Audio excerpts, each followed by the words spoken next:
Assalamu alaikum. Sarafa gabaa addunyaa Dubaahii fi Saudi Arabiyaa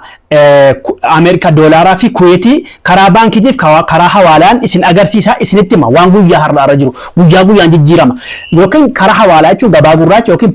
black marketii fi karaa baankiitiin wanni kun wanti isin fayyadu baay'inaan ijoolleen biyya alaa jirtan fa'aa biyyuma fedhe keessaa ta'u birriin addunyaa maal akka oolte isin agarsiisa yeroodhuma hunda akka namni birri 100 fa'aa 200 fa'aa irraa kutatee hammana isiniin jedha kanaafuu isin beektanii birri sarrafnaa hammanaa oolettanii amma inni argatu beekuu qabdan isin maaliif isintu ajjee hojjete waan ta'ennaan amma dirhamni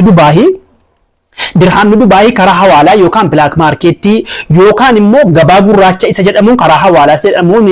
dirhamni Dubaahii birri 31 fi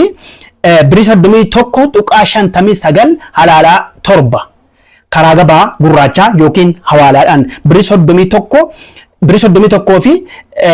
tuqaa 51 halaalaa 7 karaa baankiitiin immoo birri 15 fi saantima 78 birri 15 saantima 76 oole jechuudha. Saantima 7 birri 15 saantima 76 kan Dubaahii. Ishi kan Saudi Arabiyaa immoo karaa baankiitiin riyaalii birri 15 tuqaa 43 birri 15 tuqaa 43 karaa baankiitiin karaa black marketii yookaan immoo karaa hawaalaa jedhamuun birri 30 tuqaa 63 oole guyyaa har'aa jechuudha. Guyyaa har'aa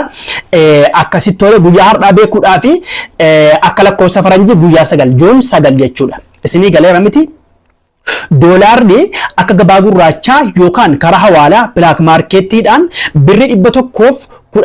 tuqaa 27 oole birri 116 tuqaa 27 karaa hawaalaatiin jechuudha. Doolaarri Ameerikaa karaa baankii mootummaatiin immoo birri 57 tuqaa 39 isinii galee doolaara kun Kuweetii immoo diinaarri Kuweet karaa baankii mootummaatiin birri 188 tuqaa 80 oole birri 188 tuqaa 80 karaa baankiitiin karaa immoo hawaalaa yookaan black market yookiin gabaa gurraachaatiin immoo birri 378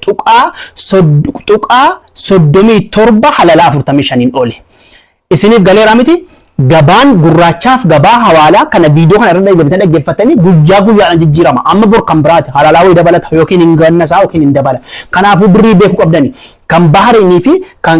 Qaatar biyyoota hafan guyyaa biraatti isinii deebi'a guyyaan jijjiirama kanaafuu gizee birrii ergattanu waan kana cheekidhaa godhaa kaatee har'a sarafni kanaan oole meeqannaa ergitannaan ammana irraa argadhe ammana isinii ergedha kanaafuu afootullaa ammata irraa argattu jettanii ergitanii namni waa argatu malee hojjetu malee inni namni zimmi jedheetuma hammanaan oole wallaahi sanaf